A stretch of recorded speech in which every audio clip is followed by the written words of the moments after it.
Hello dear students, मेरा नाम अनिल कुमार श्रीवास्तव है। मैं ऑप्शनल में PSIR पढ़ाता हूँ।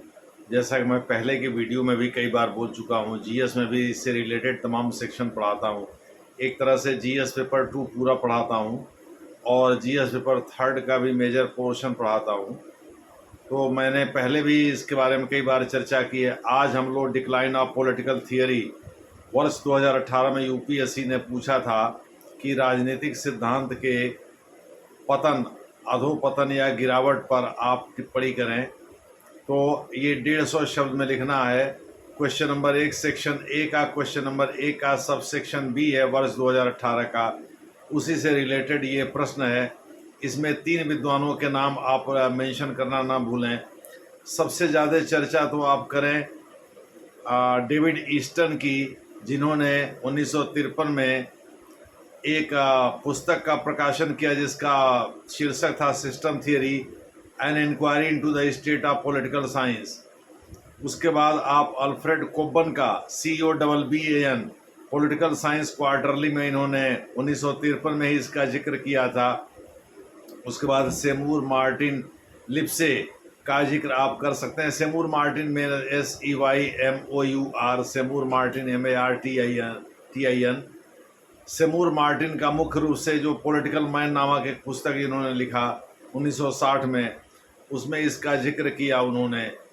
तो आप इन 3 विद्वानों के नाम दे सकते हैं। और सबसे ज़्यादा चर्चा आप डेविड ईस्टन पर करेंगे, क्योंकि 1953 में उन्होंने ये तर्क दिया कि जो क्लासिकल पॉलिटिकल साइंटिस्ट थे, जो प्लेटो के पहले से ग्रीस में चला आ रहा था, यूनान में चला आ रहा था, एक्चुअली उन लोगों ने उन चीज़ों पर फोकस किया जो वर्तमान परिस्थितियां, जो उतार चढ़ाव, अपहीवेल्स, यानी बहुत ज़्यादा उतार चढ़ाव से, लड़ाई भिड़ाई आदि, झगड़े झंझट आदि से संबंधित थी। मतलब उस समय के जो मूल्य थे, जो आदर्श थे, वो लड़ाई भिड़ाई के थे और उसी पर उन्होंने ज़्यादा फोकस किया। उसके बाद भी चीज़ें सुधरी नहीं और वो मध्यकाल में भी जारी रहीं। भले ही 15वीं सदी में वो इटली में आ गया हो और 16वीं और 17वीं सदी में उसका विकास जो है अंग्रेज़ों की दुनिया में यानी इंग्लैंड में हुआ हो, लेकिन उनका मानना है कि वास्तव में किसी ने भी इस बात पर चर्चा नहीं की कि वर्तमान मूल्य क्या है, वर्तमान समाज क्या है और उसको किन चीज़ों की ज़रूरत है। दूसरे शब्दों में, सबने अपने अपने समय के उतार चढ़ाव, राजा महाराजाओं का जिक्र किया, लेकिन वर्तमान में जो डिमांड है, इसमें आप कह सकते हैं कि कार्ल मार्क्स और JS मिल के बाद कोई ऐसा इंसान नहीं हुआ, कोई ऐसा राजनीतिक चिंतक नहीं हुआ जिसने कि इन सब चीज़ों पर फोकस किया हो, वर्तमान हालात पर, खास करके डेमोक्रेटिक वैल्यूज़, और जिसमें चुनाव होते हैं, स्थिरता आती है। अब जैसे इसी चीज़ को आगे बढ़ाया कोबन ने, यानी आप डेविड ईस्टन 150 शब्द में ही लिखना है तो ज़्यादा आप लिख नहीं सकते, ठीक है, मूल बातें लिख सकते हैं। उसके बाद अल्फ्रेड कोबन ने भी 1953 में ही पॉलिटिकल साइंस क्वार्टरली में उन्होंने इसके लिए उत्तरदायी ठहराया परंपरागत या क्लासिकल जो पॉलिटिकल साइंटिस्ट थे, जो अरस्तु, प्लेटो, इस तरह के लोग थे, या अरस्तु के गुरु प्लेटो, प्लेटो के गुरु सॉक्रेटिस का तो जिक्र सिलेबस में है ही नहीं, लेकिन प्लेटो से शुरू है तो प्लेटो, अरस्तु और बाद के अन्य लोगों का जिक्र कर सकते हैं। भारत में भी एंशिएंट जो विचारक थे धर्मशास्त्र से रिलेटेड, या कौटिल्य जैसे लोग, उनके बारे में चर्चा कर सकते हैं। मनुस्मृति की भी चर्चा कर सकते हैं जो आपके सिलेबस में है, ठीक है। मध्यकाल में आप मैकियावेली वगैरह का जिक्र कर सकते हैं, जिन्होंने कि राजा महाराजाओं के कर्तव्य या उनके कार्य पर ही फोकस किया, तत्कालीन समाज के मूल्यों पर ही फोकस किया, और बाद में कैपिटलिज्म पर फोकस किया गया, डेमोक्रेसी को दरकिनार कर दिया गया। दूसरे शब्दों में, लोकतंत्र में पूंजीवाद की क्या भूमिका है। जैसे वो आड़े हाथों कार्ल मार्क्स को भी लेते हैं, जबकि डेविड ईस्टन कार्ल मार्क्स की तारीफ करता है, वो आड़े हाथों कार्ल मार्क्स को भी लेते हैं, क्योंकि उसने भी प्रोलेटेरिएट सोसाइटी बनाने की वकालत किया था और उसने पूंजीवाद पर ही मुख्य फोकस किया। वो पूंजीपतियों को शैतान के रूप में चित्रित करता है जो जैसा कि है नहीं। भाई किसी ने भी मेहनत करके अगर पैसा कमाया है तो आप उसे शैतान कैसे बता सकते हैं? केवल इसलिए कि आप गरीब हैं, आपके आप पॉकेट में पैसा नहीं है, इस वजह से आप उसको शैतान बता दें, ये उचित नहीं है। लोकतंत्र पर फोकस करिए। मोटे तौर पर जो अल्फ्रेड कोबन है वो वास्तव में लिबरल डेमोक्रेसी, उदारवादी लोकतंत्र की वकालत करते हैं। दूसरे शब्दों में वो डेविड ईस्टन की बात को ही आगे बढ़ाते हैं और वो ये कहते हैं उदारवादी लोकतंत्र में पूंजीवाद का भी महत्व है, यानी अमेरिका वगैरह लोग उदारवादी लोकतंत्र के उदाहरण। उसके बाद सेमूर मार्टिन लिप्से आते हैं, उनका भी आप पॉलिटिकल मैन का जिक्र कर सकते हैं, जिसमें वो जिसको पुस्तक जिसको उन्होंने 1960 में प्रकाशित कराया था। तो आप कह सकते हैं कि सेमूर मार्टिन ने भी परंपरागत जो मूल्य हैं उनको बदलने की वकालत की और आधुनिक मूल्यों को स्थापित करने की वकालत की। आधुनिक समाज में जिन चीज़ों की ज़रूरत है उन चीज़ों को स्थापित करने की बात की। लेकिन फिर से डेविड ईस्टन पर आ जाएंगे। डेविड ईस्टन ने लगभग 1.5 दशक बाद यानी 1966 में अपने पहले वाले अप्रोच को बदल दिया और वो प्योर साइंस, पॉलिटिकल साइंस को प्योर साइंस बनाने की वकालत करते करते वो अप्लाइड साइंस की वकालत करने लगे। दूसरे शब्दों में प्योर साइंस वो है जिसमें प्रेडिक्शन 100% सही होता है। दूसरे शब्दों में अगर आप कहते हैं कि भाई XYZ टाइम पर वर्षा होगी तो वर्षा होगी उस टाइम पर। हालांकि इस मामले में मौसम विभाग भी फेल कर जाता है, वो कहता है इस साल बहुत अच्छी वर्षा होगी, तो कहाँ होती है?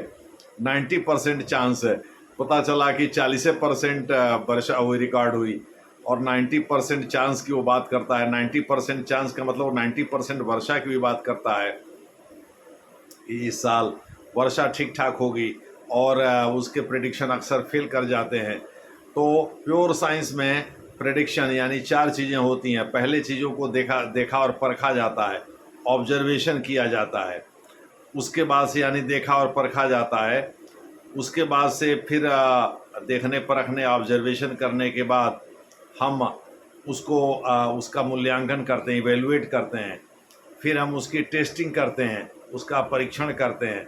फिर उसके बाद से जो कंक्लूजन ड्रा करते हैं वही प्रेडिक्शन है, यानी निष्कर्ष निकालते हैं, वही प्रेडिक्शन है, यानी पूर्व कथन है, उसी पर आधारित होता है। लेकिन वो अप्लाइड साइंस की बात करने लगे। दूसरे शब्दों में उन्होंने समाज शास्त्र और अर्थशास्त्र की भूरी भूरी प्रशंसा की। भाई इन लोगों ने तो काफ़ी बदलाव किया, लेकिन पॉलिटिकल साइंस ने अपने आप में बदलाव नहीं किया। और वो पहले भी कहते थे और बाद में अप्लाइड साइंस की बात करने लगे। अप्लाइड साइंस का मतलब है साइंस के कुछ पहलू को हम इसमें शामिल कर सकते हैं, लेकिन बिहेवियरल साइंस पर ज़्यादा वो फोकस करते हैं। पोस्ट बिहेवियरलिज्म एक्चुअली बिहेवियरलिज्म यानी व्यवहारवाद के बाद जो आता है। दूसरे शब्दों में व्यवहारवाद आगस्ट कोंट के लॉजिकल पॉजिटिविज्म पर आधारित है। मोटे तौर पर अगर आप इस बात से अभ्यस्त हैं, आप इसको एक एग्जाम्पल समझिए कि मान लीजिए आप किसी कच्चे मकान या खपड़ा के मकान में रहते हैं और अपना बेल्ट ये इधर उधर फेंक देते हैं, तो पता चला कि रात में अंधेरे में आपको बेल्ट और सांप में अंतर नहीं समझ में आता। हमारी चाची को भी अंतर समझ में नहीं आया था। उन्होंने बेल्ट को सांप को बेल्ट समझ करके पकड़ लिया कि भाई बाबू बेल्टवा डेहरी के नीचे फेंके हुए हैं, और उसका पूंछ पकड़ा गया संजोग से, पैर नहीं, उसका मुंह नहीं पकड़ाया, नहीं तो डस लिया होता। वो करैत सांप था, बाद में मार दिया गया, लेकिन वो करैत सांप था। चूँकि उसने तत्काल में कुछ निगला था, इस वजह से वो सुस्त पड़ा था, वो भाग नहीं पाया ज़्यादा। तब तक बगल में एक रहते हैं चन्नर अहिर, वो आए बर्छा लेकर के और उन्होंने उसको मार दिया। फिर बाहर ले जा कर के उसका सर वगैरह कुचल दिया। कहा जाता है सांपों का सर कुचल दिया जाता है जिससे वो पूरी तरह से मर जाएं। माने वो तस्वीर खींच लेते हैं इंसान की और बाद में डस लेते हैं, ऐसी कहावत है। तो खैर मैं गांव में रहा हूँ इसलिए चीज़ों को समझता हूँ। मोटे तौर पर आप कह सकते हैं कि किसी व्यवहार को, किसी चीज़ को देखते देखते आपके मन में ये बात बैठ जाती है भाई अमुक स्थिति में भी अमुक चीज़ ही होगी। लेकिन पोस्ट बिहेवियरलिज्म थोड़ा सा इसे चेंज करता है। वो इंसान के इमोशन, भावना और परिस्थितियों का भी ध्यान रखता है। दूसरे शब्दों में परिस्थितियों के अनुसार जो परीक्षण किया गया है वो बदल सकता है।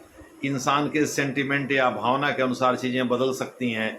दूसरे शब्दों में हम ये नहीं कह सकते कि पहले राजीव गांधी के समय में अगर पूर्ण बहुमत वाली सरकार थी और नरेंद्र मोदी ने भी पूर्ण बहुमत की सरकार बनाई तो दोनों के समय में एक ही स्थिति थी।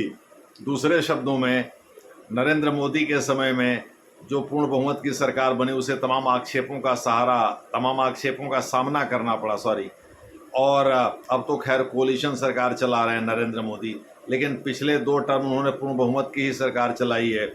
यही गलतफहमी थी उनको कि राम मंदिर के उद्घाटन के बाद धर्म के आधार पर हो सकता है बीजेपी फिर से दोबारा सत्ता में पूर्ण बहुमत के साथ आ जाए। खैर ये अलग की बात है, लेकिन उसमें जाति और धर्म के चीज़ों को उन्होंने कंसीडर नहीं किया कि ये जो हम जिस धर्म की वकालत हम कर रहे हैं उससे ऊपर चीज़ें हो सकती हैं। जैसे मुस्लिम समाज ने 100% इस बार, या कह सकते हैं 90% से ज़्यादा मोटे तौर पर बीजेपी के अगेंस्ट वोटिंग किया और हिंदू समाज बंट गया। इस बात को उन्होंने ध्यान में नहीं रखा। उनको लगा कि भाई नहीं, राम मंदिर के उद्घाटन जो वो एक बड़ी घटना वो मानते थे, उद्घाटन के बाद हिंदू समाज को एकजुट करने में आसानी होगी, वो हो नहीं पाया। दूसरे शब्दों में तमाम तरह के इमोशंस काम किए। तो राजीव गांधी के समय में भी इमोशन ही काम कर रहा था। इंदिरा गांधी की हत्या हुई थी और उस हत्या का पूरा लाभ उठाते हुए 400 पार राजीव गांधी गए थे। इस बार भी 400 पार का नारा एनडीए का दिया था इन्होंने। 370 तो बीजेपी के लिए ही फिक्स किया था, लेकिन वो हो नहीं पाया, 240 पर ही आकर अटक गए, क्योंकि परिस्थितियां अलग अलग थीं और इस प्रकार से सेंटिमेंट भी अलग अलग बने। खैर, ये तो उदाहरण से आपको समझाने के लिए, सब उदाहरण आपको समझाने के लिए दिया गया। माने पोस्ट बिहेवियरलिज्म की वकालत करते हुए अप्लाइड साइंस की बात करते हैं डेविड ईस्टन, और वो 1953 में जो उन्होंने पहले बिहेवियरलिज्म की वकालत किया था, व्यवहारवाद की वकालत किया था, और अर्थशास्त्र, साइकोलॉजी और सोशियोलॉजी इत्यादि विषयों को उन्होंने महत्वपूर्ण बताया था कि उन्होंने तो अपने को बदल लिया। जैसे माना जाता है कि समाजशास्त्र में जब से ऑगस्ट कुंट ने लॉजिकल पॉजिटिविज्म, प्रत्यक्षवाद यानी तार्किक प्रत्यक्षवाद का समावेश किया, तब से वह, उस पर हम चर्चा नहीं करेंगे, तब से समाजशास्त्र जो है एक प्रकार से वैज्ञानिक दृष्टिकोण लेकर सामने आया। वैज्ञानिक दृष्टिकोण क्या होता है ये हमने पहले ही आपको बता दिया है। दूसरे शब्दों में, जब हम किसी चीज़ के पूर्व कथन को सही तरह से कह पाते हैं तो इसका मतलब है कि हम बता पाते हैं भाई ये ऐसी ऐसी स्थिति में अगर रहेगी तो ये परिणाम होगा। पैरासीटामॉल खाएंगे तो सर दर्द खत्म हो जाएगा, लेकिन कई बार नहीं होता है। कई बार डॉक्टर कहता है आई ट्रीट ही क्योर्स, कई बार वो कहता है कि भाई जाइए इनका सेवा शुश्रूषा। हमारे यहाँ हमारे एक मित्र हैं, उनकी मदर को डॉक्टर ने बोल दिया था जाइए इनकी सेवा शुश्रूषा करिए, ये कैंसर की मरीज हैं, ये ज़्यादा दिन नहीं चल पाएंगी, लेकिन वो 6 साल जिंदा रह गई। दूसरे शब्दों में वो बाद में अपने आप ठीक भी हो गई, कैंसर फैंसर सब काफूर हो गया और वो पूरा टाइट होकर के चलने लगी। तो कहने का तात्पर्य, कई बार डॉक्टर भी फेल कर जाते हैं, कई बार मौसम विज्ञानी भी फेल कर जाते हैं। कहने के लिए लोग प्योर साइंस का दावा करते हैं, लेकिन ये प्योर साइंस बता नहीं पाते ले दे करके। इसीलिए डेविड ईस्टन ने भी अप्लाइड साइंस पर फोकस किया, यानी कुछ चीज़ें साइंस की लिया, कुछ चीज़ें उन्होंने ह्यूमैनिटीज़, मानविकी का लिया, और इस प्रकार से दोनों का मिश्रण करके उन्होंने अप्लाइड साइंस का निर्माण किया। और इसीलिए सेंटिमेंट यानी इमोशन को इन्होंने, यानी भावना को इन्होंने इसमें शामिल किया बिहेवियरलिज्म में। यानी परिस्थितियां बदलती हैं, भावनाएं बदलती हैं, तो परिणाम भी बदल सकते हैं, ऐसा वो मानने लगे। जैसा हमने आपको राजीव गांधी के समय और नरेंद्र मोदी के समय का उदाहरण प्रस्तुत किया कि दोनों समय भावनाएं काम कर रही थी, लेकिन परिणाम अलग अलग आए। तो इस प्रकार से आप ये उदाहरण देने की ज़रूरत नहीं है, आप देख लीजिएगा 150 शब्दों में कैसे हम लिखें। इंट्रोडक्शन और एक्सपेंशन का मैं लगातार बताते आ रहा हूँ, आप एक ही पैरा बनाइएगा। और इंट्रोडक्शन में सबसे पहले डेविड ईस्टन से ही शुरू करिएगा, उनके पुस्तक का नाम उनके दीजिएगा, सिस्टम अप्रोच या थियरी का नाम दीजिएगा, जिसमें उन्होंने इस तरह की बात कही है। अगर पूरा का पूरा आप ये कहेंगे डिक्लाइन ऑफ पॉलिटिकल थियरी पर, तो system theory an inquiry into the state of political science, ये पूरा नाम दे दिया। 1953 में उन्होंने प्रकाशित कराया था, ठीक है। उसी साल अल्फ्रेड कोबन ने, इनका भी नाम दीजिएगा, उन्होंने पॉलिटिकल साइंस क्वार्टरली में एक एस्से लिखा इसी पर, डिक्लाइन ऑफ पॉलिटिकल थियरी पर, जिसमें कैपिटलिज्म पर फोकस करने के लिए आड़े हाथों लिया उन विद्वानों का जिन्होंने केवल कैपिटलिज्म पूंजीवाद पर फोकस किया। एक तरह से इनडायरेक्टली उन्होंने कार्ल मार्क्स को भी आड़े हाथों लिया, क्योंकि वो चाहते थे डेमोक्रेसी पर फोकस किया जाए और कुछ इसी तरह के मूल्यों को लेकर के वकालत जो है आधुनिक युग में जो है वो सेमूर मार्टिन ने भी किया था। सेमूर मार्टिन का भी जिक्र कर सकते हैं। पॉलिटिकल मैन नामक पुस्तक उन्होंने लिखी थी 1960 में, जिसमें उन्होंने इसकी वकालत किया था। तो आप इस तरह से करके अपनी बात को आगे बढ़ा सकते हैं। 3 विद्वानों का नाम दीजिएगा। सबसे ज़्यादा फोकस आप अगर डेविड ईस्टन का भी जिक्र कर दिए तो वही मान के चलिए कि आपको अगर 80% मैक्सिमम नंबर है यूपीएससी में, तो मान लीजिए 70% तक तो आपको मिल ही जाएगा, 65% नंबर आपको मिल ही जाएगा। अगर आप अल्फ्रेड कोबन का नाम और सेमूर मार्टिन का नाम नहीं देते हैं, तब भी आपको इतने नंबर मिल जाएंगे, क्योंकि डेविड ईस्टन ही प्रमुख हैं इसमें। तो इस प्रकार से पॉलिटिकल थियरी के डिक्लाइन पर कई बार यूपीएससी ने प्रश्न पूछा है, और इसको दूसरे तरह से फिर से वो पूछ सकती है शॉर्ट आंसर के रूप में। तो इसलिए हमने इस पर चर्चा करना उचित समझा। Thank you.